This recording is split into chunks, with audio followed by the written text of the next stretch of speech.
Prepare STL presents What Matters to Me Most with Dr. LJ Punch, trauma surgeon and founder of the TSTL. Learn more at preparestl.com. Hey family, what's up?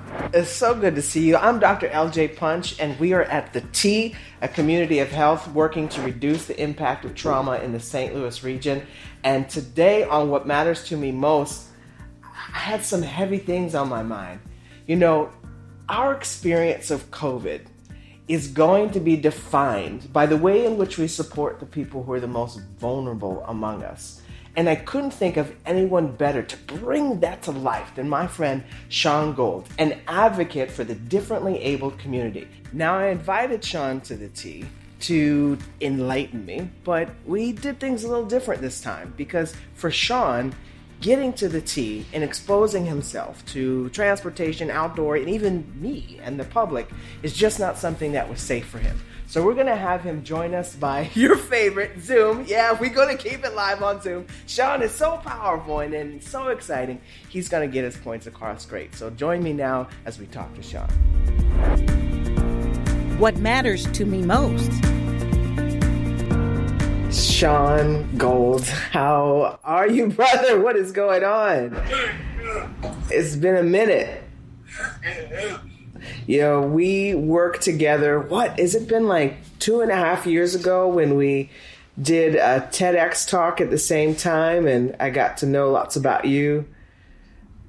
Yeah, thank you so much for joining today on this podcast, What Matters to Me Most. It is just so good to see you. All right, I'm gonna take it easy on you, but we're gonna ask some pretty big questions, and I'm really interested to hear your perspective on what's going on as we live in this ongoing era of COVID.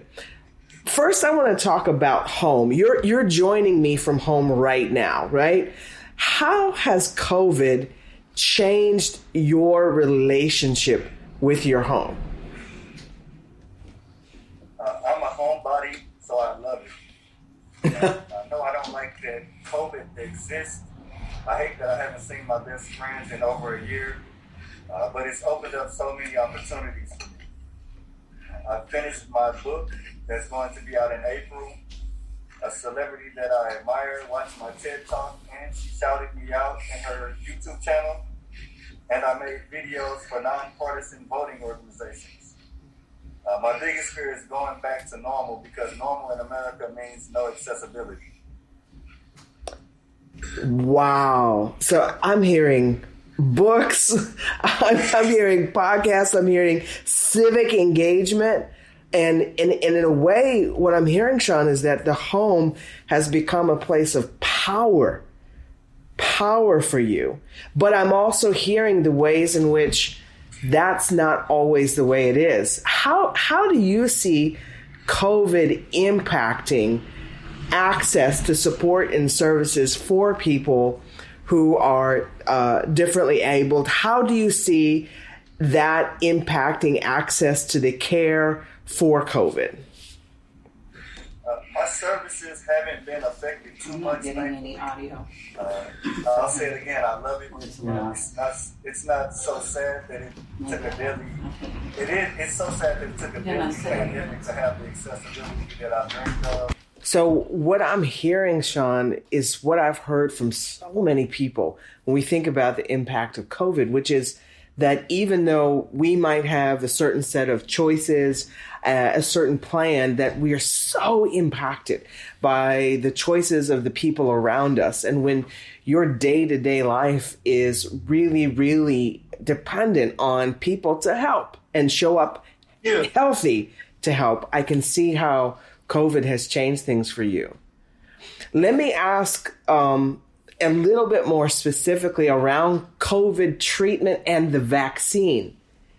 Have you experienced fair and equitable access for you and other folks that you know in the community to get access to that treatment as well as the vaccine itself, if that's the choice that you've made?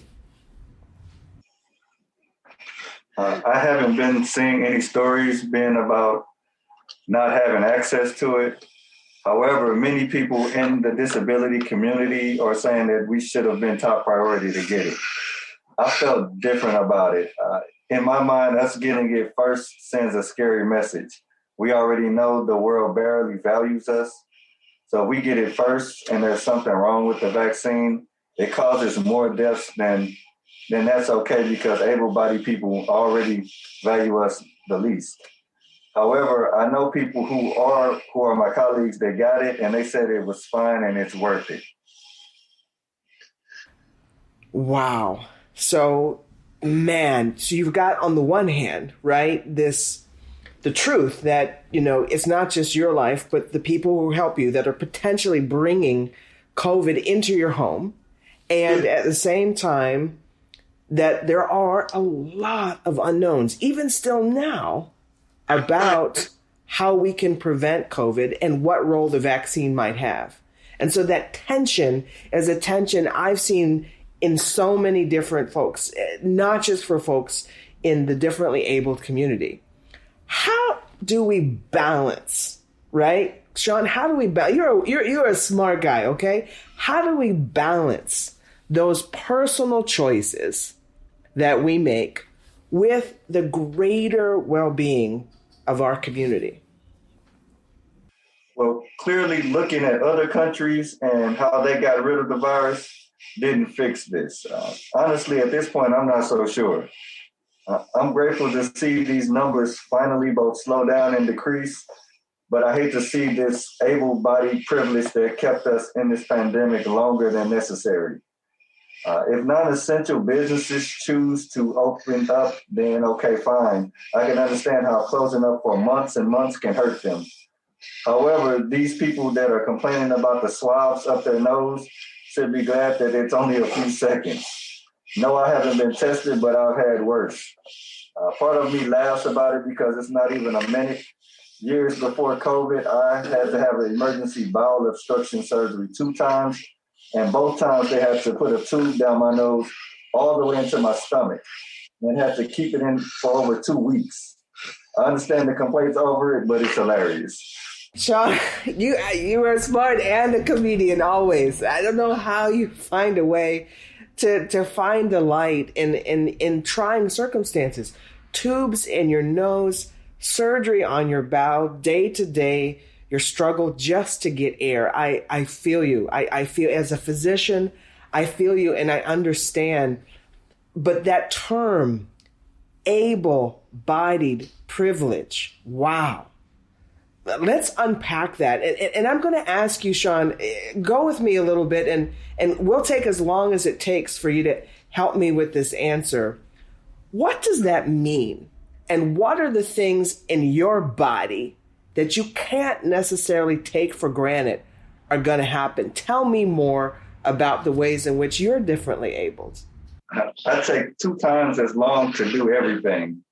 Take your time. You take your time. We're here for it. We're here for it. I have to type everything out, which is why I always ask for questions early so that I can be ready.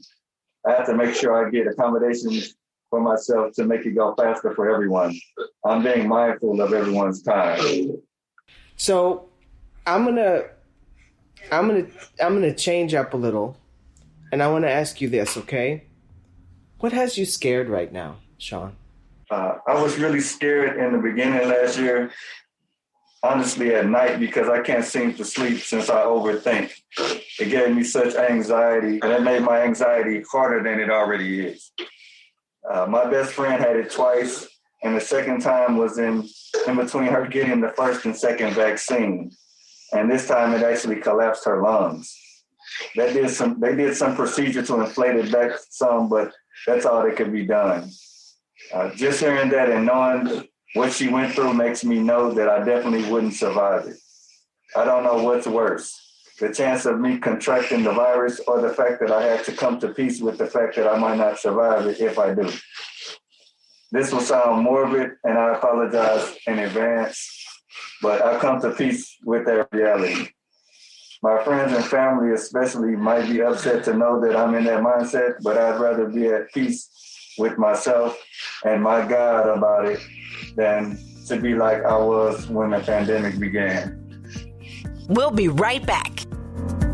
Learn about the pros and the cons of the COVID-19 vaccines. Visit preparestl.com to get the facts. Remember, the choice is yours. Prepare STL, helping St. Louisans of color prepare and prevail. This is What Matters to Me Most with Dr. LJ Punch, trauma surgeon and founder of the TSTL.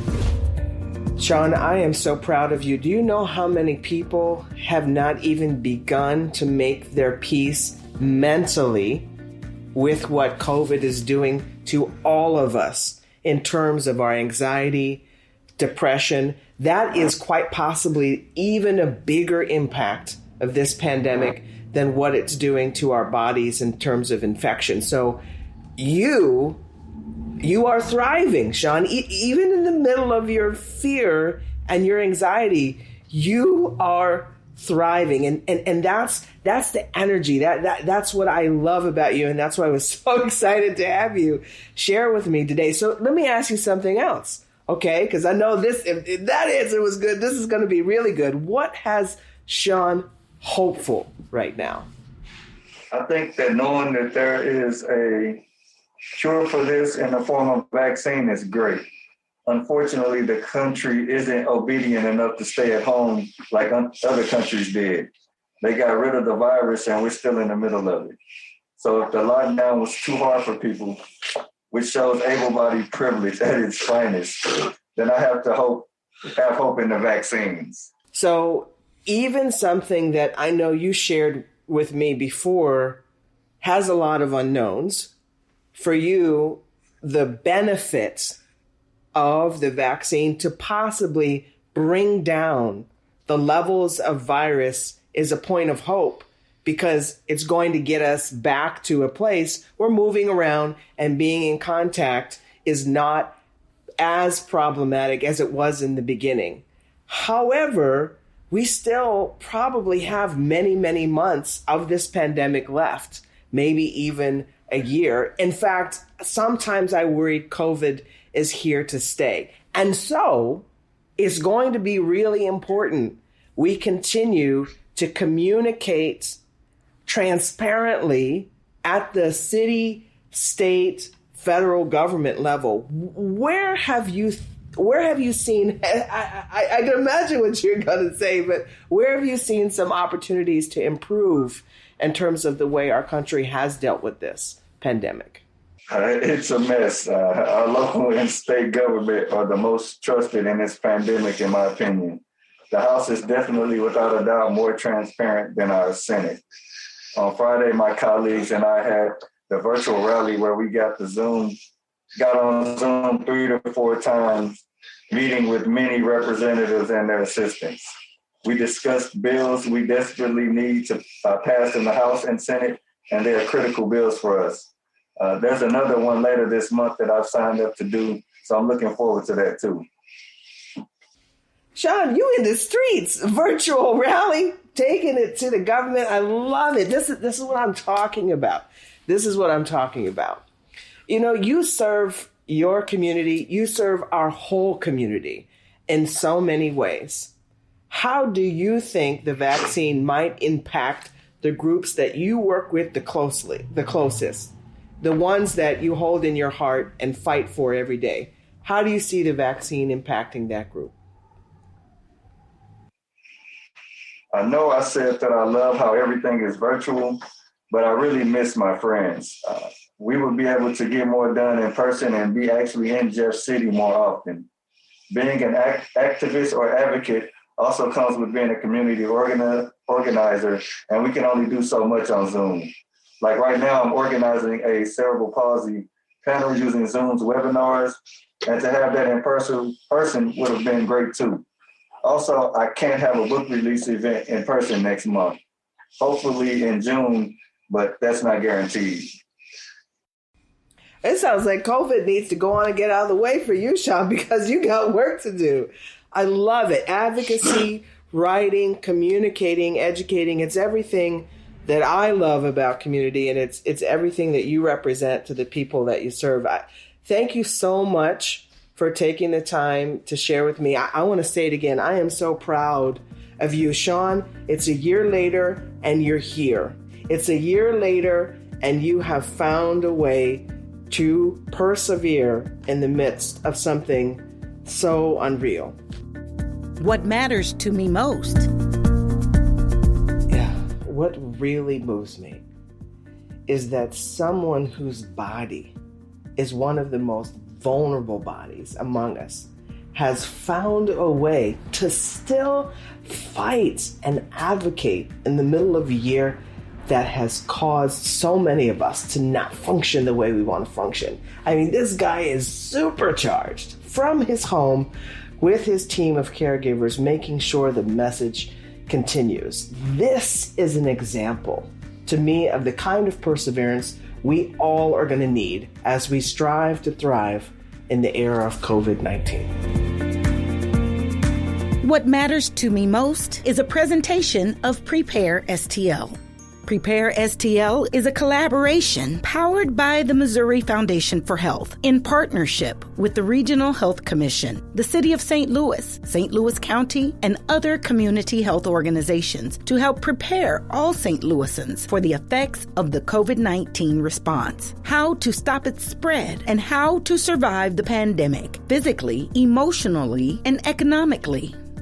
Don't miss an episode of the What Matters to Me Most podcast with Dr. LJ Punch, trauma surgeon and founder of the TSTL, for the latest conversations on COVID-19 and STL, vaccines, racial health disparities, physical and emotional well-being, and more. Download the podcast at preparestl.com or wherever you get your podcasts. Executive producer, Vector Communications. What Matters to Me Most is another positive production of Rare Gem Productions.